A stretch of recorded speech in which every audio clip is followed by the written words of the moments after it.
Nasa may terrace siya ng pangalawang palapag ng bahay, nang makita niya ang pagpasok ng pick-up ni Vladimir.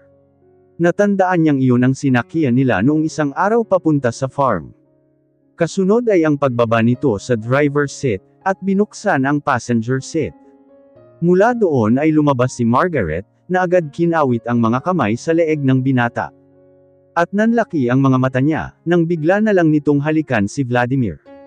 Hindi niya mapigil ang mapairap sa nakita. Automatiko siyang umalis doon, at nagkulong sa kanyang kwarto. Naiinis na naman siya. Paano niya pakikikumpetensyahan ang katulad ni Margaret?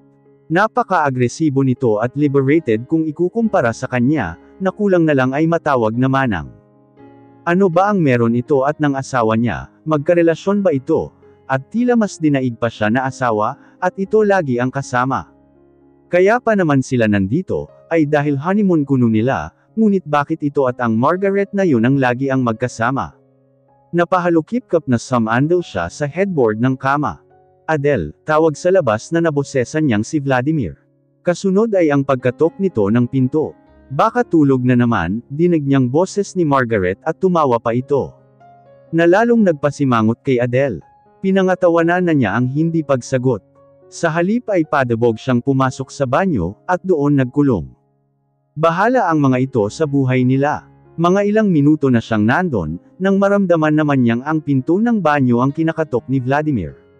Tama siya sa naisip, kahit i-lock niya pa iyon, kung may susi naman ito, ay mapapasok at mapapasok din siya nito. Naghilamo siya at para kunwaring nagbanyo nga kuno siya. Adele, nandyan ka ba? Ani Vladimir. Binuksan niya ang pinto, at nagkunwaring nagtataka nang mabungaran niya ito. At tama na naman siya pati. Ang Margaret na malandi, ay nasa loob din ng kwarto niya, at prenteng nakaupo sa kama niya. Vladimir, nandyan ka na pala, sabi niya. Okay ka lang? Tanong nito na agad siyang hinhila sa kamay. Tingin niya ay na-relief ito nang makita na siya. Oo, nakangiting sabi niya, at ewan kung anong pumasok sa isip niya, at bigla niya itong hinalikan sa pisngi, malapit sa gilid ng labi nito. Kumain ka na? Tanong pa niya na ihinawak ang isang kamay sa bewang nito. Manigas ka, Margaret. Sa loob-loob niya. Amused na tumitig sa kanya si Vladimir, may ngiting naglalaro sa mga labi nito. Ko sana gusto kong kainin, bulong nito sa tainga niya. Nahampas niya ito ng mahina sa bewang. At kahit naman nagagalit siya sa pakikipaglampungan nito kay Margaret, ay naapektuhan pa rin siya ng kilig sa mga pang-aakit nito. Namula ang kanyang pisngi. Loko ka ha. Irap niya dito. Halika na Vladimir, bumaba na tayo. Nagutom ako sa mga pinaggagawa natin kanina, si Margaret na biglang tumayo, at ihinalukip-kap ang mga braso sa dibdib. Pinaggagawa, at ano naman kaya yung pinaggagawa ng mga ito kanina?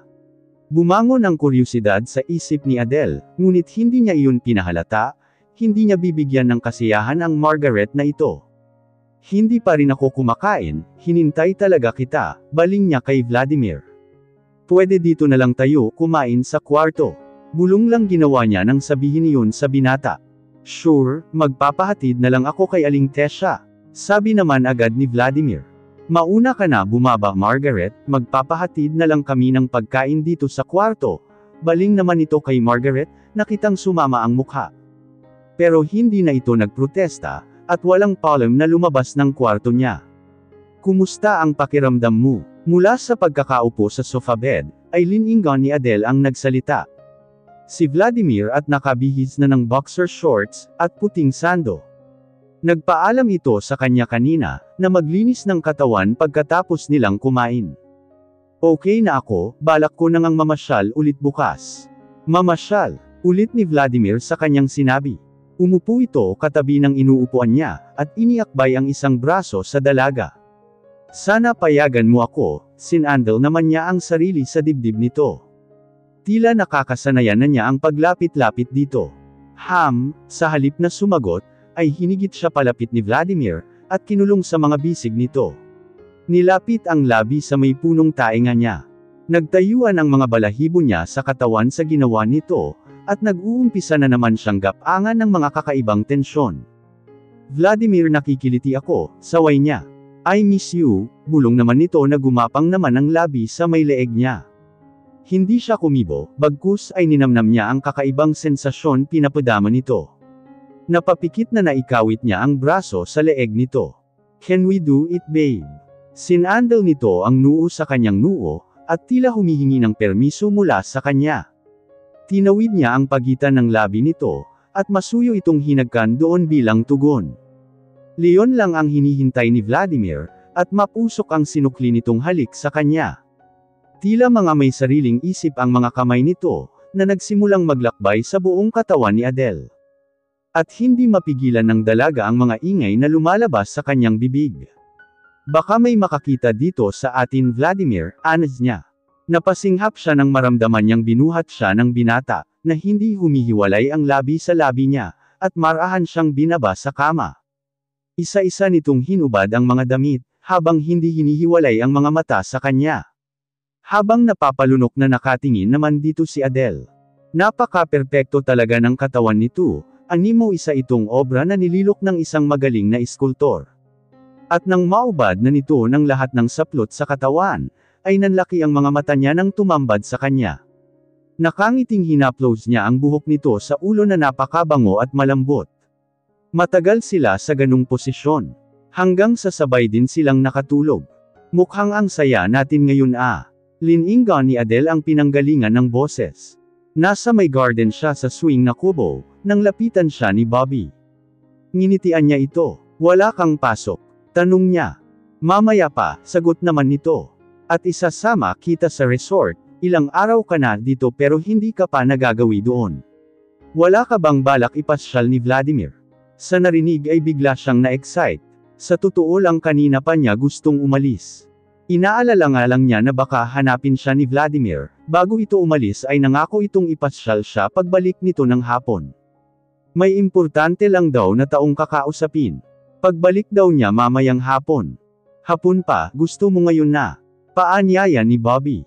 Nag-aalanganan siya sa isasagot, kung siya ang tatanungin gusto niya ang pag-aaya nito. Kaso baka ikagalit naman iyon ni Vladimir. Mahigpit ang bili nito laban kay Bobby. Wala naman siyang nakikitang problema sa dalawa, in fact close ang dalawa. Baka sadyang ayaw lang ng asawa niya, na may mag-isip ng masama, pag makitang lagi silang magkasama ni Bobby. "Alam mo gusto ko yan." Ngiti niya dito. "Pero may tinatapos pa ako kasing report sa school ko. E-email ko mamaya sa kaklase ko para may submit na, bukas kasi ang deadline." Pagdadahilan niya na totoo naman, kaso nagawa na niya at naipasa na nga niya kani-kanina lang din sa kaklase niya. "So paano yan, aantayin mo na lang ang asawa mo?" Tila nananatyang tanong nito. Ganon na nga siguro, si Marian pala nasaan? Naalala niyang itanong. "Maaga ang pasok noon, kaya mamaya pang hapon mo siya makikita," sagot naman nito. Tumango-tango siya. "Kumain ka na ba?" naisipan niyang itanong. "Hindi pa nga walang gana kasi wala na akong kasabay," sagot naman nito. "Teresa sasamahan kita, kape lang ininom ko kanina, kaya kakain na ako ng rice." Ani Adele na tumayo na at humakbang. Kahit papaano ay kaibigan na rin niya si Bobby. Pangit naman kung basta na lang niya ito iiwasan, gaya ng gustong mangyari ni Vladimir. Tutal nasa loob lang naman sila ng bahay at kakain. Wala naman sigurong mali siya iyon. "Yaon, mabubusog din ako." Natatawang sabi nito na sumunod na din sa kanya. Nakapangalumbaba siya habang nag-aabang sa terrace, inaabangan niya ang pagdating ni Vladimir. Halos takip silim na at wala pa din ito. Hindi na siya umaasang makakapamasyal sila. Ang gusto niya na lang mangyari ay umuwi na ito. Sa kadahilanang na-miss na niya ito. Wala mang salitaan na malinaw sa pagitan nila, at least para sa kanya umaakto na siyang asawa nito. Hindi lang niya alam kung ano ang saloobin ng binata para sa kanya. Kailangan niyang tanggapin na ito na ang kanyang buhay. Ilang minuto pa siyang nanatili doon, at nang mainip ay pumasok na siya sa kanyang kwarto. Dinial ang cellphone at tinype ang number ng daddy niya. Aabalahin niya na lang muna ang sarili na kukumustahin ito. Ngunit hanggang lumipas na ang maghapon, ay wala pa din ito, maging ng hapunan ay wala pa din ito. Bumantong hininga muna siya, bago tuluyang pinatay ang lampshade sa kwarto niya. Hating gabi na halos, ngunit wala pa rin si Vladimir. Ni hindi man lang ito nag-abala, para kontakin siya o kumustahin. May bumabangon inis na naman sa kanyang dibdib. Ganon ba kaimportante ang sinadya nito, at para hindi siya nito maalalang kumustahin man lang, o di kaya ay isama sa mga lakad nito. Hindi ba ito proud sa kanya, at lagi na lang si Margaret ang kasama nito. Ang buong akala niya honeymoon nila ito, ngunit tila trabaho pa din ang inaasikaso nito. Business with pleasure kay Margaret. Nakatulugan na niya ang ganang isipin. Naalimpungatan na lang siya, nang maramdamang may mabigat na bagay na nakapatong sa kanyang tagiliran. Si Vladimir, nakayakap sa kanya, at tila mahimbing na ang pagkakatulog. Nakatagilid siya patalikod dito, kaya bumiling siya paarap dito. Naamoy niya ang alak sa paghinga nito, at base sa pagkakapula ng pisngi nito, ay nahulaan na niyang nakainom ito. Tatapikan niya sana ang pisngi nito, nang magsalita ito, tila nananaginip. Margaret, stop it. Kumunot ang noo niya. Magkasama na naman ba ang dalawa? At ano ba itong sinasabi ng asawa niya? Bumangon siya at itinihaya ang binata. Nakapambahay na ito ng sando at boxer shorts, kaya kitang-kita niya ang mga pulang marka sa leeg nito, hanggang sa may punong dibdib nito na mabalahibo. Marco ang kilay niya. Kiss mark. Hindi siya ganun ka-inosente, para di malaman kung ano ang mga iyon. At sigurado siyang hindi siya ang gumawa niyon. Kung magkasama ito at si Margaret, ginagawa din ba ng mga ito ang ginagawa nilang mag-asawa kagabi lang? Biglang namuo ang mga luha sa mga mata niya, sa hindi niya malamang dahilan. Masakit. Alam niya na maraming nahuhumaling sa asawa niya. Pero hindi ba dapat tama lang natigilan na ng binata, ang pagiging playboy nito, ngayong mag-asawa na sila? Bakit kailangang sa araw pa ng honeymoon nila, at kasama pa nila sa iisang bahay ang pagpaparausan nito? Hindi pa ba ito nakontento sa kanya? Pakiramdam niya ay hindi man lang siya naisip nito. O igi na lang. Ano yun? Pumayag lang ito na pakasalan siya, para mapagbigyan ang magulang. Pero gagawin pa din ito ang nakagawiang buhay binata nito. Dahan-dahan siyang bumangon, para pumunta sa terrace ng kwarto niya. Ang buong akala pa naman niya, ay nag-uumpisa na silang mamuhay bilang mag-asawa. Siya lang pala ang nag-iisip ng ganun. May nalalaman pa itong iwasan daw niya si Bobby, pero ito ano ang ginagawa? Ano ba namang aasahan niya mula dito? Alam naman niya kung gaano nito hindi nagustuhan ang kasal nila noon. Marahil ginamit na nito ang pagkakataon, para maangkin lang siya at magpasa sa kanyang kainosentehan, kaya biglang bumait sa kanya. Lalo na nang malamang malinis siya. Sunod-sunod ang mga luhang pamatak sa pisngi niya. Ba't ba siya naaapektuhan ng ganito? Mulat sa poll inaasahan na niyang mangyayari ito sa kanila, dahil sa pilitan lang ang pagpapakasal nila. Pero hindi niya inaasahang masasaktan siya ng ganito. Nahulog na din ba siya sa karisma ng isang Vladimir Valencia? Hanggang kailan niya matatagalan ang ganitong sitwasyon nila? O mas tamang sabihin na sitwasyon niya? Dahil siya lang naman ang nasasaktan. Madilim pa halos nang ipasya niyang maglakad-lakad sa labas ng mansyon ng mga Valencia. Ayaw sana siyang payagan ng security guard, ngunit nagpumilit siya. At nang makawala ay tinaluntan niya ang daan, na nakikita niyang papunta sa isang beach. Hindi naman siguro iyon private property. Tuloy-tuloy siya papunta sa may dagat, nag-umpisang mag-jogging, kailangan niyang magpagpag ng mga negativity sa kanyang katawan. Iniwanan niyang tulog pa rin si Vladimir sa kanyang kwarto. Hanggat maari ayaw niya muna itong kausapin. Kailangan niya munang samagap ng hanging magpapaluwag sa nagdadalamati niyang dibdib. Para makayanan pang harapin ito sa mga susunod na araw. Ilang oras din siyang nagpabalik-balik sa buhanginan sa pagjogging. Medyo mataas na din ang araw. Tagatak na ang kanyang pawis, at kahit papaano ay naramdaman niyang gumaan na ang kanyang pakiramdam. Pinasya niya munang sumilong sa isang cottage na malapit sa kanya. Sa tansya niya ay nasa bahay pa si Vladimir sa mga sandaling iyon, kaya magpapatay muna siya ng oras. Ay naku bae, naiirita na talaga ako doon, akala mo siya ang may-ari dito. Narinig niyang nag-uusap ang dalawang babae, na nasa katapat niyang upuan. Busy ang mga ito sa kwentuhan na parehas nakatingin sa mga cellphone. Kaya nga kung yan ang mapapangasawa ni Sir Vladimir naku magre-resign talaga ako dito bae. Sagot naman ng kausap nito. Alam mo bang naging girlfriend pala yan ni Sir Vladimir yang Margaret na yan, kaso lumayas at nag-ibang bansa daw para sa career kuno nito. Nang wala namang mapala sa Amerika, heto bumalik dito at gustong makipagbalikan kay Sir Vladimir. Naintriga si Adele sa pinag-uusapan ng dalawa. Ang asawa ba niya at si Margaret ang tinutukoy ng mga ito? Ay nako, kung ako kay Sir Vladimir, wag na niyang pinagtutuunan ng pansin ang babaeng yun. Maganda nga kaso masama naman ang ugali. Kaya nga, siguro nang malaman niyang umuwi dito si Sir. Mula sa Maynila nagkumahog din pauwi dito sa Pilipinas. Ay speaking bay, nandyan sila Sir. Halika na at baka makita tayong nagchichismisan dito. Biglang bulalas ng isang babae, at sabay na tumayo palabas ng cottage. Pasimple siyang lumingon, at sinundan ng tingin ang tinitingnan ng dalawa. Nanlaki ang mga mata niya, nang makita kung sino ang nakita. Walang iba kundi ang kanyang asawang si Vladimir, at kasunod naman nito ang malanding si Margaret. Na napakaiksi ng shorts, at ang hanging blouse sleeveless nito na pantaas, ay tama lang na lumagpas sa dibdib nito.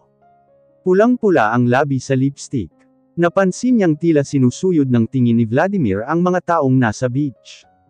Good thing na nakasilong na siya dito sa cottage, kundi ay makikita siya nito doon. May pakiramdam siyang siya ang hinahanap nito. Nang pumihit ang mga ito papunta sa baybayin, ay saka naman siya lumabas sa kinaroroonan, at tinaluntan ang papuntang exit. Ayaw niyang makita siya ng dalawa. Ito nga marahil ang resort na sinasabi ni Bobby, na pag-aari din ng pamilya nila Vladimir. Nagjogging siya ulit, at tinaluntan ang daan pabalik sa mansyon. So ex nga ni Vladimir si Margaret. Ayon sa kung paniniwalaan niya yung kwentuhan ng dalawang babae kanina. Kaya pala gano'n na lang ito makakapit tuko sa binata, at hindi naman ito mataboy ng binata, dahil malamang may pagtingin pa rin ito sa dalaga. Baka yun ang dahilan kung kaya't ayaw siyang pakasalan ng binata noong una. Hindi lang marahil na update yung dalawang babae kanina, na nag-asawa na pala yung boss nila. Hindi pa naman siya na ipakikilala sa mga ito. Sa bagay marahil mas mabuti nang hindi nila malaman, gagawin lang silang pulutan sa tsismisan ng mga ito, na kung bakit siya ang asawa, pero bakit laging si Margaret ang araw-araw nakasama. Magandang umaga po, Senyorita. Bati ng security guard na nakabantay kanina. Tila natuwa ito nang makita siya. Ireradyo ko lang po kay Senyorito na nandito na kayo, kanina pa po niya kayo hinahanap. Magalang nitong sabi. Tumango lang siya at nginitian ito. Wala na siyang pakialam anuman ang sabihin nito sa amo nito. Ginagawa lang naman nito ang trabaho nito. Nakasalubong niya ang nakabihis ng si Bobby, at pasakay sa mamahalin nitong motor. Good morning. Bati nito. Hi, papasok ka na. Ganting bati naman niya dito. Yup, sama ka. Ngumiti ito. Gusto niya ang ideya. Pero dahil alam niyang nandoon ang asawa niya at kabit nito, ay wag na lang. Sa ibang araw na lang, ipasyal mo ako doon ha. Oo ba? Just call my name and I'll be there. Kamandat ito at hamalakhak. Natawa din siya at natampol pa ito sa balikat. O siya, sige na at baka malate ka, pagtataboy niya dito. Adios beautiful Senyorita. Anito na pabirong sumaludo sa kanya, at pinaharurot na ang motorsiklo. Natatawang sinundan na lang niya ito ng tingin. Dirdiretso siya sa komedor, naabutan pa niya si Aling Tesha, na nagpupunas ng mga nahugasang plato. Hello po, bati niya. Magandang umaga Senyorita, ipaghahain ko na po kayo, sabi nito. Sige po, sang-ayon niya. Kagabi pa walang laman ang tiyan niya. Sa kakahinti niya sa pag-uwi ni Vladimir. Gusto niya kasi itong makasabay sana sa pagkain. Pagkakain ay napasyahan niyang tawagan ang ama, at kumustahin ito. At nang malaman na ayos naman ito, ay tinapos na niya ang tawag, at tinawagan naman ang best friend na si Michaela. Hi Beshi, bungad nito.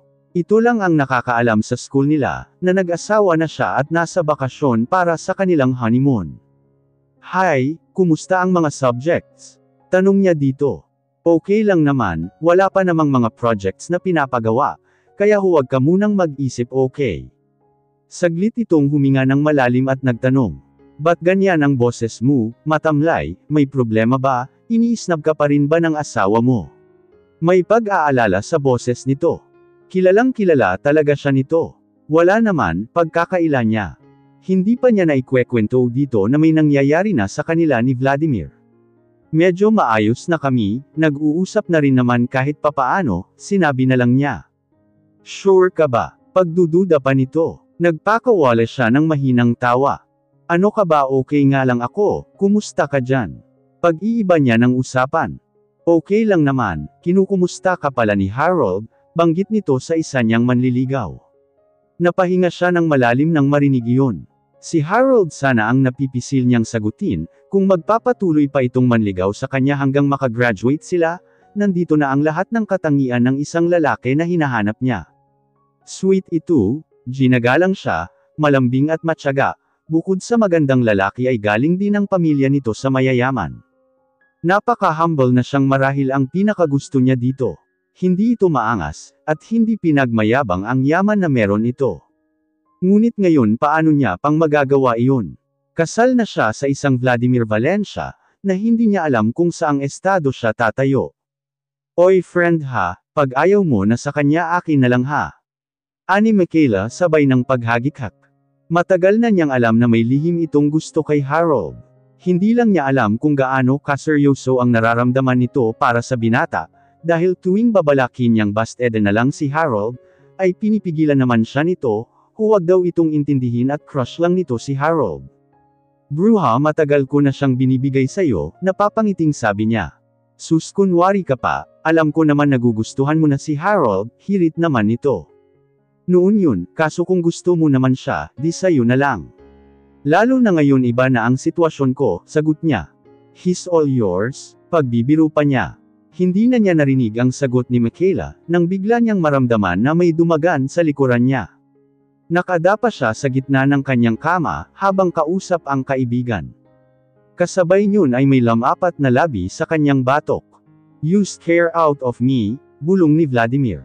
At tila nagsitayuan naman ang lahat ng buhok niya sa katawan, sa ginawa nitong iyon.